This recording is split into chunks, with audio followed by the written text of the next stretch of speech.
Hi guys, welcome back to my channel. So for today's video, we are doing a bit of a life talks with cats, but this is I won't put it as life talks with cats. I will still put it under Aussie cats because this is still about the Australia life, and this video will be a bit of Filipino English. I will try to speak in English as much as I can, but I think it's very easy. It's easier to express if sasabihin ko siya in Tagalog. So if you're a subscriber who cannot understand Filipino, I'm really sorry. You can ask a Filipino friend to translate it for you, I guess, or maybe just feel it, and I think you could really resonate with this if you're also an immigrant here in Australia. Yun, so as much as everyone knows, I've been to the US, I've been to France, I've been in Australia, and lagi naman nilang sinasabi that moving abroad or working abroad is always the best thing because the salary is good, transportation is better, medical system is better, and I really agree with it.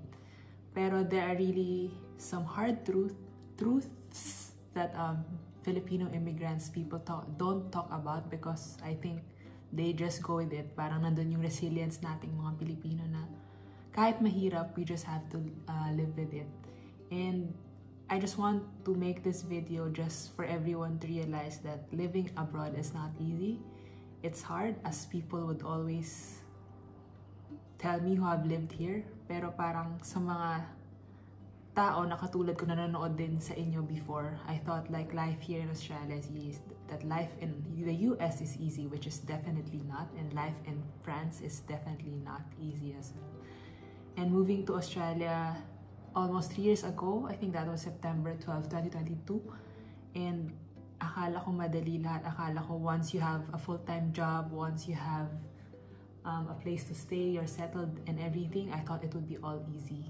But then recently, I felt that parang, to be honest, parang I realized so many things, and this is just a video to summarize everything that is. I think the first hard truth that I want to tell you is English will never be our first language. Yes, magaling tayong mag-English, but nandun pa rin yung parang Filipino, Tagalog natin na parang it's just easier to express Filipino. Parang express ourselves in Filipino. Parang ito, yung parang you can't say something na it's like this, like that. Parang mas madali siyang sabihin ng parang, and may mga bagay na mas madaling sabihin sa Tagalog na parang pag nag-express ka ng grabe, or parang yung word nga na makulit, or yung word na kilig, yung mga simpleng words na yun, parang those words are very hard to explain to a non-Filipino. And as a Filipino, when I speak to a fellow Filipino or non-Filipino, parang pag sinasabi ko, I can express it more in my language because Filipino will still be my mother language. Kahit marunong ako mag-English and I can say that I'm good in English, the Tagalog language will still be something I would be comfortable speaking to 24/7. And then the second hard truth is that we're growing apart from our family. I think I've seen it in Facebook. Parang may nag-post na we don't realize that our parents are growing older as we also grow older here in a different country. And that's the hard truth kasi meron din kaming Viber group as a family, and my family would post photos of my nieces, of my nephews, and parang trips nga ng family ko abroad and everything. And parang nakikita ko nga na parang they're growing. I'm happy that parang they're experiencing all those things, pero parang I miss all those moments with them. Parang yung birthday nung pamangkin ko ng isa, and yung isa mag-birthday din in July, and parang nakakalungkot lang isipin na parang I'm here and they're there, but that's the reality. We have to be apart for us to grow as well, and it's just reality. Hindi ko masasabi na kailangan namin magsama ulit or na umuwi ako or pumunta sila dito. It's just the reality that we have to face it as a immigrant here in Australia. And then the third reality is that finding a job is not easy, lalo na if meron kang office background back in the Philippines, or maybe even a kitchen background. Parang To be honest, I'm just very lucky because I never entered a kitchen hand job. Saludo ako lahat sa mga nag-kitchen hand dahil sobrang hirap ng trabaho na yun. Parang sa dati kong work, tinutulungan ko yung kitchen hand namin. Parang grabe, sobrang pagod talaga ng trabaho niya. Kasi parang basta nakakapagod talaga. And I'm so lucky that I didn't have to enter that role. So I always tell my friends, if you can, don't enter the kitchen hand job. Just start with a cook, start with anything low or anything but to wash dishes and everything. Parang, kung may experience naman, diba? Parang, why find a kitchen hand job? Pero to be honest nga, even kitchen hand jobs, sa mga kakilala ko around me, nahihirapan pa rin sila maghanap. And nagugulat ako na, bakit kayo nahihirapan when there's so many jobs out there? Sabi nila, hindi kailangan mapili. Na wag mapili daw or kahit cash or anything. Pero, nagugulat ako na mahirap pala maghanap ng trabaho sa Australia. Kahit Australia is the land of opportunities and everything, land down under, sabi nga nila, mahirap din pala maghanap. Actually, to be honest ako, nahirapan ako maghanap ng job. Dahil lang naman ako, mapili kasi ako sa trabaho. Parang, kung hindi ko gusto yung transpo, kung hindi ko gusto yung sweldo, kung hindi ko gusto yung mga kasama ko, especially pag hindi ko na kayang i-respect yung boss ko, I wouldn't accept the job. Pero if nandun lahat, lalo na kailangan ko ng staff meal, kahit pa paano. Kasi parang I just don't want to think about parang what I would eat afterwards. Parang kunwari, I can work sa gelato shop or donut shop. Pero anong kakainin mo doon? Gelato at donut. Hindi ko yun kaya. Pero nga, parang I'm just very lucky that with my experiences, parang through the years, parang madali akong makakuha ng trabaho. And sobra akong grateful that lahat naman na ng pinagtrabahuhan ko, parang, to be honest, I'm still in contact with them. And I'm very, very happy that kung mawalan man ako ng trabaho today, I can go back to all of those jobs. Ayun.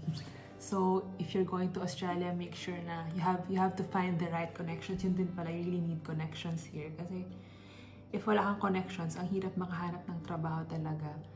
And I'm just, again, parang very blessed to be surrounded with a lot of people who are always willing to help me. And, ayun, sobrang maging masipag lang, maghanap sa Seek. I even did walk-ins below before sa mga restaurants, ganon. And talagang magpakitang gilas na kayo. And more than the skills, important na marunong kayong makisama sa mga katrabaho nyo because I think that's the most important thing when you are applying for a job. And ayun, wag mo din masyadong magpakabibo kasi basta, gets nyo na lang. And then the fourth hard truth, I think sinasabi naman to ng lahat ng tao sa akin, not only here in Australia, even in Canada, US, sa mga friends ko around, all over the world actually, na hindi sa Philippines. Actually, kahit saan actually, ibang nationality ganun din, na you cannot trust a fellow Filipino. Not all, pero some of them. Pero ako, again, I'm very lucky na mabait lahat ng Pinoy na nakilala ko. And up until now, parang sobrang OG friends ko sila. And nakakagulat kasi even yung mga strangers na naging friends ko talaga. Okay naman, parang mga Pilipino din. And parang yung mga ibang subscriber katulad ninyo na nanonood and naging friends ko na rin eventually. Ayun, so sobra akong natutuwa na parang it's just growing. It's a growing community here with people around me. And ayun nga, parang stories lang siya ng mga tao sa paligid ko na kapwa Pilipino pa yung nagnakaw sa kanila, kapwa Pilipino pa yung nagbe-bring down sa kanila sa trabaho, kapwa Pilipino pa nila yung naninira sa kanila, namumuliti ka lahat. Parang kapwa Pilipino pa yung hindi masaya na umaangat ka. So that's just the hard truth that I want to talk about. And parang wala naman ako experience except for that one time when I was new here in Australia and nagtanong ko sa isang Filipino sa town hall station and then parang sabi ko lang, Pilipino po ba kayo? Paano po magpadala nung parang card? Kasi nga yung, I think that this is just something that happened to my Opal card na parang nakain yung pera sa card and I really didn't know what to do because hindi ko nga alam talaga, sobrang akong clueless, parang 3 months pa lang ako dito noon. And then parang sabi lang niya, hindi ka ba nagpapadala sa Pinas? Don't you know how to parang, basta all those things. Ako parang, hindi po. So I felt that hindi siya interested na tulungan ako. So I just went away. And then, paglabas ko, may isang lalaki doon na taga town hall station din. And then sabi ko lang, would you be able to teach me or parang lead me how I can send this parang envelope back so that I can get like my $50 back or something? Tapos ayun, parang nagulat ako because I don't really remember his name and everything, but I can remember that experience kasi sinamahan pa talaga niya ako sa AUS sa post.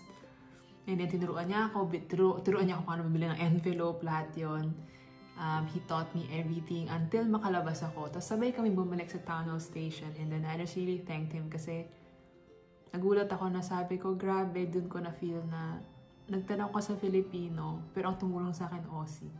Nagulat lang ako dun na, ay, okay, so pag ganun. And ito yung isang fun fact. So, hindi naman fact, pero this is what I do when I'm around here in Sydney. Itsura ko naman, diba? Alam ko naman na hindi ako mukhang Filipino. I mean, everyone tells me that I look Chinese, which I am because I'm Chinese-Filipino.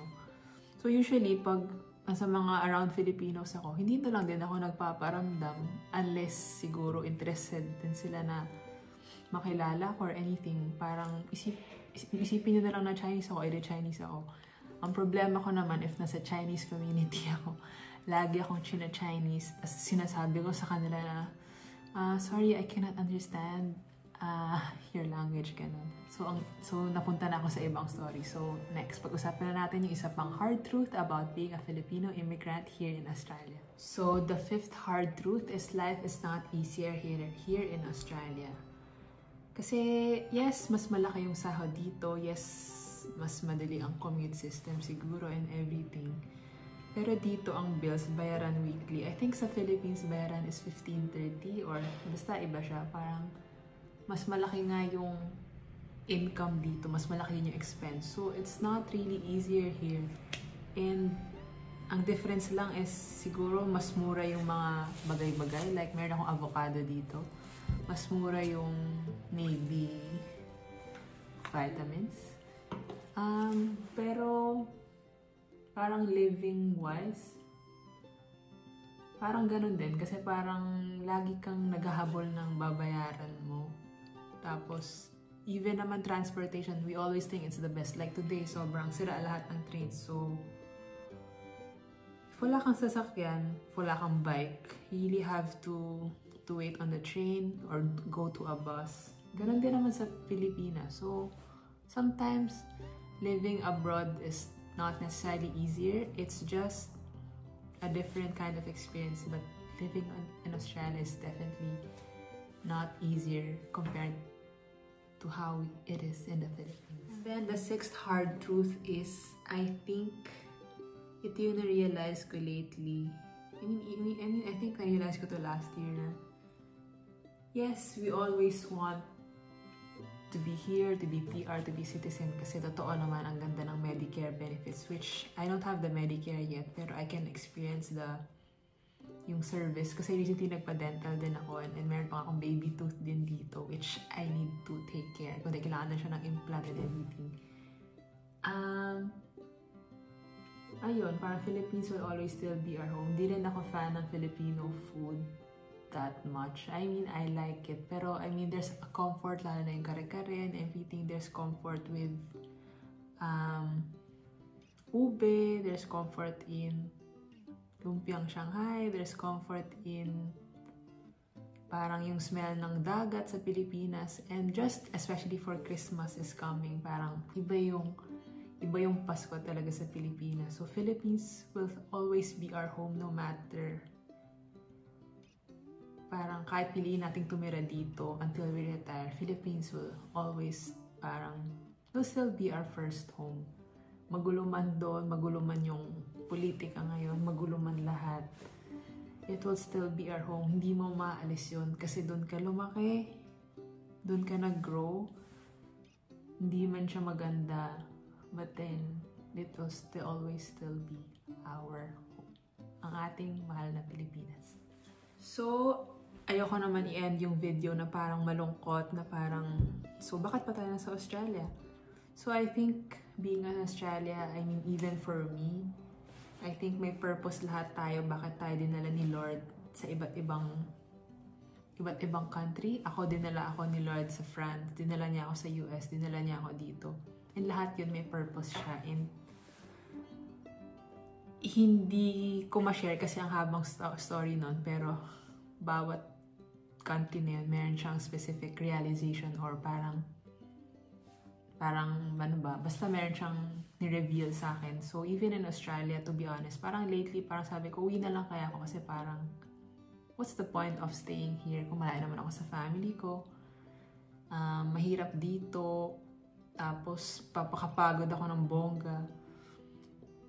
Pero na-realize ko na parang God placed me here for a purpose, for such a time as this. And para rin sa inyo, parang you are here. Alam ko nahihirapan kayo. I know you have weekly expenses and everything, but you are placed in Australia for such a time as this. Hindi lahat privileged or blessed to go to another country, to go to Australia specifically. Ang daming visa refusals, ang dami ring napapauwi na dahil wala silang work, wala silang enough income. Pero ikaw, ako, andito pa tayo. So I think God really has a plan for us. Hindi natin alam ano.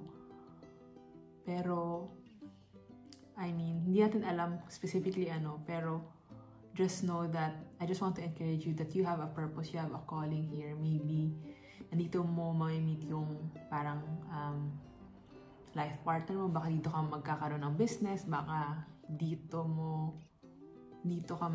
parang dito mahanap yung calling mo and everything. I just know that Australia is a place for me to grow, and alam ko na dito yung calling ko, and alam ko na, especially with God in the City now, with the new pastor, sila Pastor Adrian and Pastor Jess, because there's the new senior pastors now. Alam ko all the more I am called here in Sydney, not anywhere else, not in the regional area, but here specifically in Sydney. So, ayun, thank you for watching this video. Alam ko medyo mahaba siya, but thank you for watching this video, and I hope you are blessed by this video. And if you have more hard truths about being a Filipino immigrant here in Australia, don't forget to comment down below para we can converse and we can connect. Thank you for watching this video, and stay safe, stay warm, and don't forget to like, share, and subscribe. Thank you, and see you on my next vlog. Bye.